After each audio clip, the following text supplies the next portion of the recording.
Di atas tebing ini, sekarang ada jajaran tubuh. Ada jajaran tubuh, ada yang berdiri, ada yang dengan posisi kaki setengah, ada yang dengan keadaan utuh tapi tidak mempunyai tangan, ada yang dengan keadaan setengah badan, dan masih dengan sosok tangan, potongan tangan yang megang aku dari tadi. Nama yang terus berputar di telingaku dan di kepalaku, Muhammad Rohman. Dia akan gak nyaman banget buat aku denger.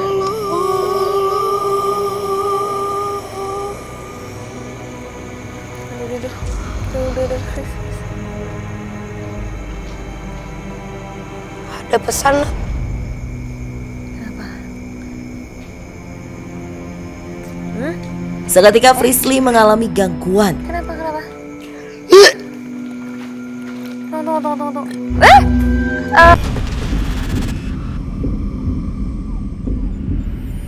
Sekalipun ada yang sempurna, pasti organ, entah itu potongan dari jari, tangan, bahkan kakinya, tulangnya, ada yang keluar dari dagingnya, dibawa ke rumah sakit. Tapi yang jelas sekarang di sini banyak banget kayak potongan daging, tangan, kuping, kepala dengan hancur setengah, pecah.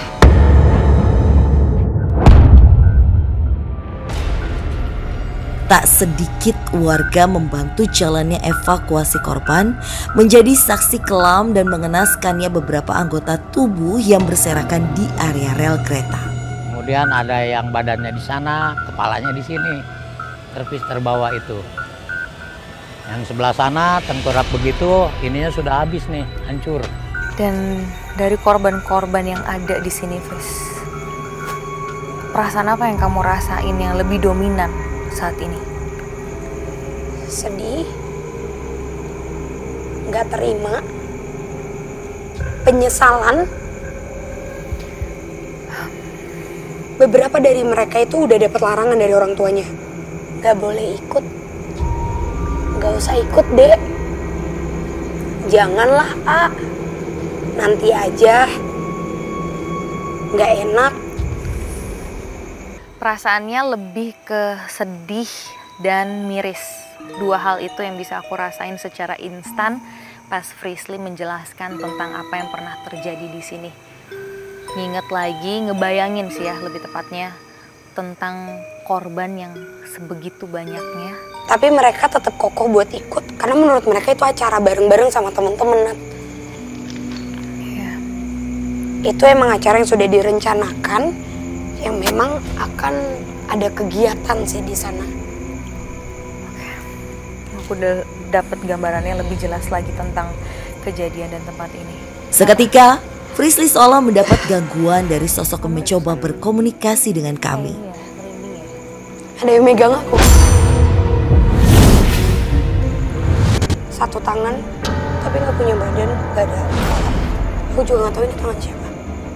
Ini si Tuan yang tadi dibilang mungkin? Kayak bukan. Siapa nih, Fris? Masih megang kamu atau? Mungkin ini malah salah satu korban. Muhammad Rohman. Itu namanya? Muhammad Rohman. Fris, kenapa kamu nyariin dia? Dia pergi dari kamu. Wow.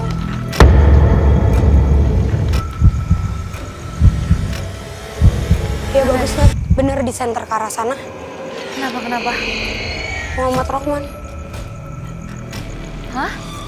Dan benar saja, sosok astral tersebut merupakan salah satu korban yang seolah ingin menuntaskan cerita kami malam ini. Aku dengar ada suara ya, kamu dengar gak sih? Ada suara itu dapet nggak ya? Tup gitu.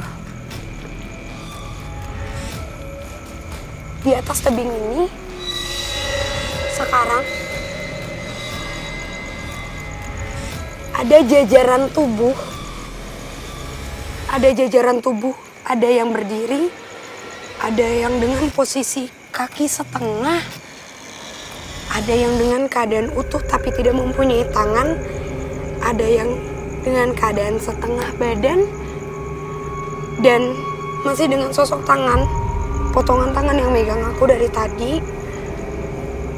Nama yang terus berputar di telingaku dan di kepalaku, Muhammad Rohman. Muhammad Rohman, Muhammad Rohman, Muhammad Rohman, Muhammad Rohman. Dia mau komunikasi sama kamu atau dia hanya ingin nunjukin kamu tentang tempat ini, Fris? Sampai dia kok ada kontak fisik dengan kamu. Kali ini malah nambahan nama, Nat. Kamu ngomong kayak gitu. Mereka makin membuka frekuensi mereka, nambah nama. Ada Boeing, Baceng, Adi. Nama korban yang ada di sini. Oh, suara apa ya? Itu suara... Itu suara air ya? Iya. Gerombolan mereka bisa nggak dengar tentang peringatan yang sempat dikasih tahu ke mereka sebelumnya.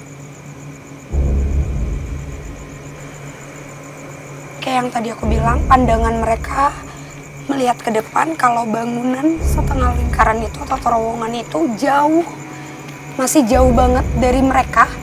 Dan pada saat mereka mengedipkan mata, ternyata udah di depan. Ada yang sempat menghindar ke samping, tapi ketarik dengan posisi temennya yang keadaan wajahnya hancur.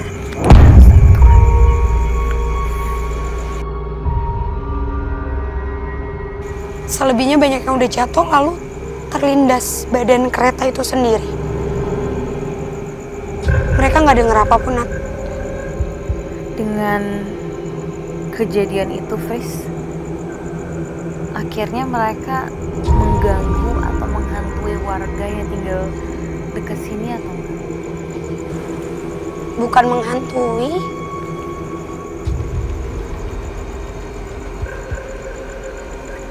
Niat mereka masih mencari. Mencari. Karena pada saat itu, dengan keadaan yang sangat hancur, tubuh dan semua itu mereka dievakuasi ke berbagai rumah sakit. Dan ada yang dikuburkan tidak sesuai dengan organ tubuh aslinya. Penuturan Frisly memperkuat catatan jumlah korban yang meregang nyawa saat tragedi tersebut berjumlah 11 orang. Jadi ada 11 waktu itu yang kecelakaan di sini. 11 orang. Tak ingin melupakan adanya sosok dominan yang dirasakan Frisly terkait proses pembangunan tempat ini. Frisly mencoba berkomunikasi dengan sosok astral tersebut. Fris, aku mau cari tahu lebih lagi tentang apa sih penyebab lainnya. Mungkin ada sisi lain dari kejadian ini yang mungkin bisa terjawabkan dari sosok Tuan yang dari tadi dibilang. Apa kamu udah ngerasain sekarang dia ada di mana? Dia bisa kita panggil karena aku dapat namanya. Kapten Jacquel Haynes. Namanya Kapten Jacquel Haynes. Derap langkah. Sekarang lagi ada suara.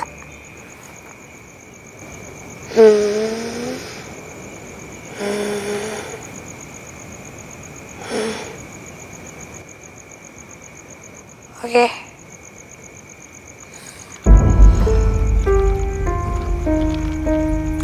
kamu kemana, Fris? Kamu mau duduk di sini juga nggak, Nat? Di rel ini?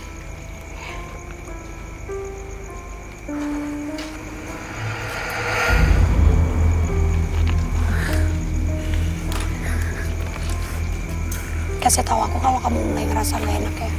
Tapi sosok Tuan yang dimaksud sama makhluk yang ada di sana tuh sekarang lagi berdiri di belakang kita. Di sini lebih tepatnya. Tangan dia turun ke bawah, tapi salah satu tangannya memegang pundak aku sebelah kanan. Sekarang tangannya ke pundak kamu, Nat. Satu lagi. Wah, Fris ini aman gak? Apa yang mau dikomunikasikan?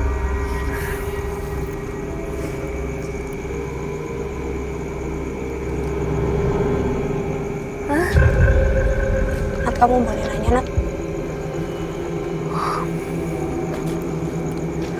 Dia siapa dan kenapa dia ada di tempat ini?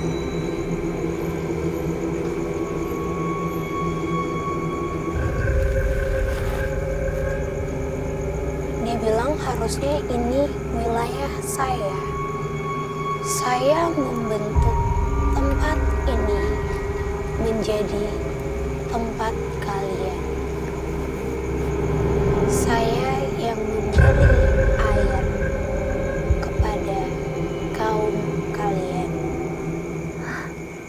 Seolah tertutup dikarenakan tragedi yang pernah terjadi di tahun 2000, pengakuan warga sekitar rel kereta dan terowongan ini memang sudah dikenal cukup angker. Sebelumnya sering terjadi 2 orang begitu, 1 orang yang jatuh itu di jembatan ini nih. Terus ada yang bunuh diri, pokoknya banyak juga lah.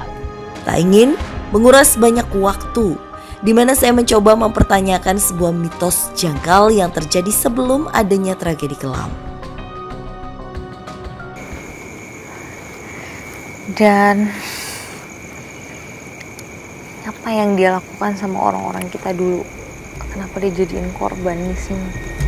Sekarang dia lagi ketawa, Nat. Ketawa kenceng banget.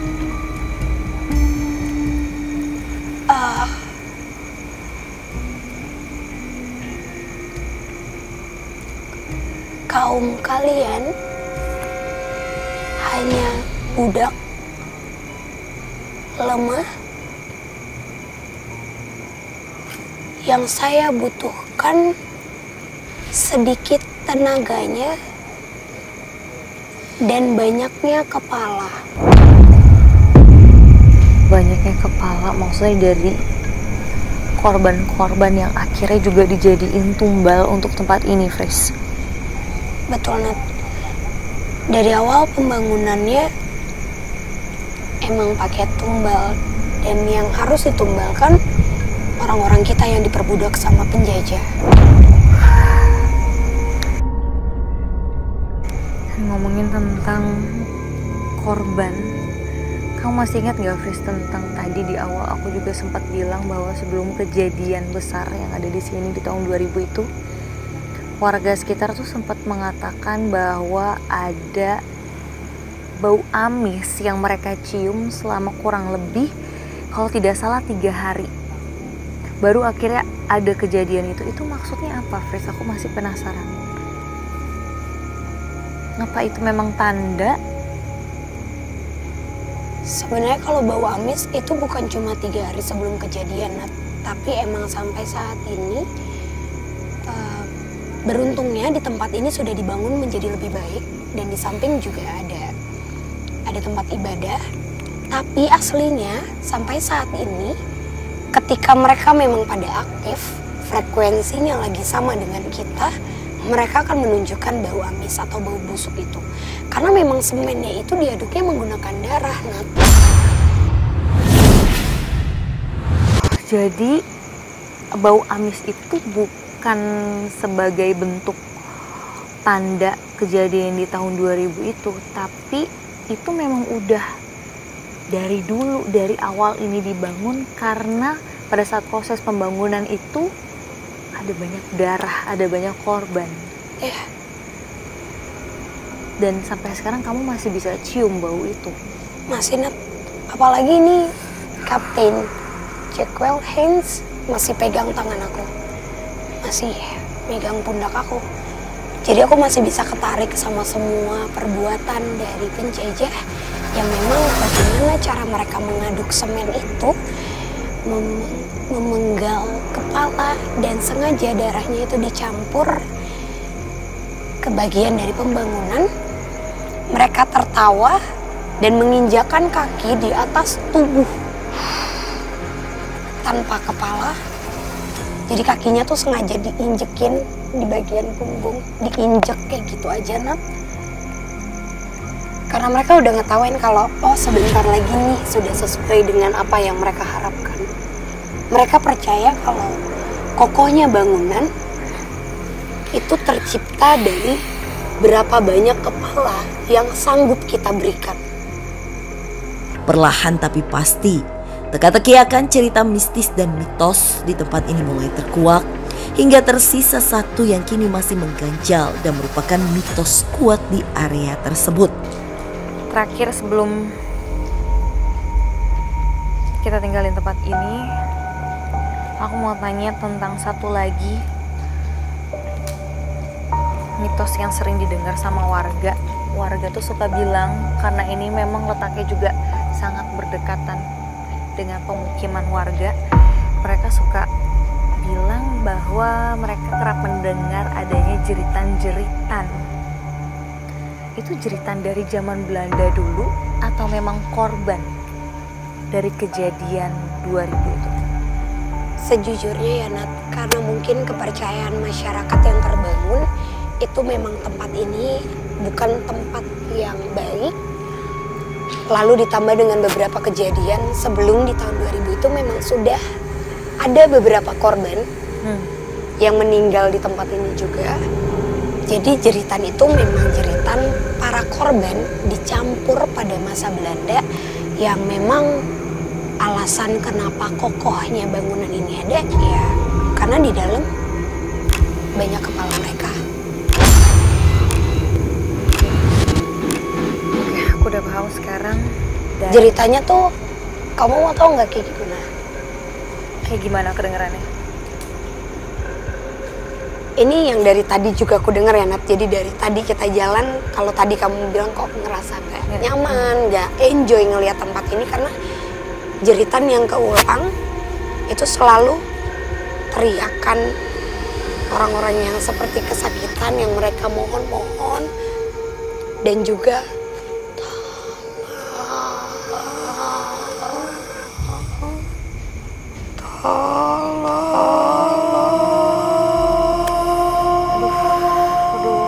Teriakan gak nyaman banget buat aku denger.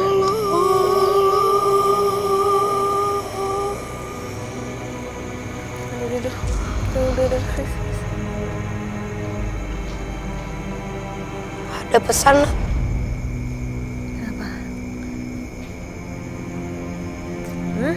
Seketika Frisly mengalami gangguan. Kenapa? Tunggu. Kamu mau air? Udah, Chris, jangan biarin dia dekat sama kamu atau komunikasi lebih jauh lagi. Chris, jujur aku udah gak nyaman. Menurut aku ini udah gak kondusif.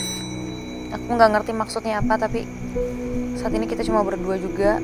Aku cukup khawatir mendingan kita. Seakan menutup penelusuran kami malam ini dengan gangguan yang mulai dirasakan Frisly. Kami pun menyudahi penelusuran ini. Frisly, setelah penelusuran kita malam hari ini menjadi salah satu pembuktian lagi bahwa ternyata memang benar tempat ini angker ya. Iya. Dan bukan hanya kejadian di tahun 2000 saja yang pernah terjadi di sini, melainkan pernah ada juga cerita-cerita pada saat zaman penjajahan dulu ya, yang pernah terjadi di tempat ini dan ternyata menjadi salah satu alasan juga kenapa bisa terjadi kejadian besar di tahun 2000 tersebut. Dan semoga kita berharap dengan dibangunnya bangunan baru, dibangunnya jembatan baru ini juga, semoga hal tersebut tidak akan pernah terjadi lagi di kemudian hari. Dan semoga ini bisa menjadi pembelajaran juga tentunya pemirsa untuk kita semua bahwa keselamatan jadi yang nomor satu ya. Betul. Oke, kalau gitu pemirsa jangan lupa untuk terus ikuti penelusuran kita ke tempat-tempat lainnya yang menyimpan banyak cerita misteri, mitos, dan mencekam yang tentunya akan membuat kalian deg-degan.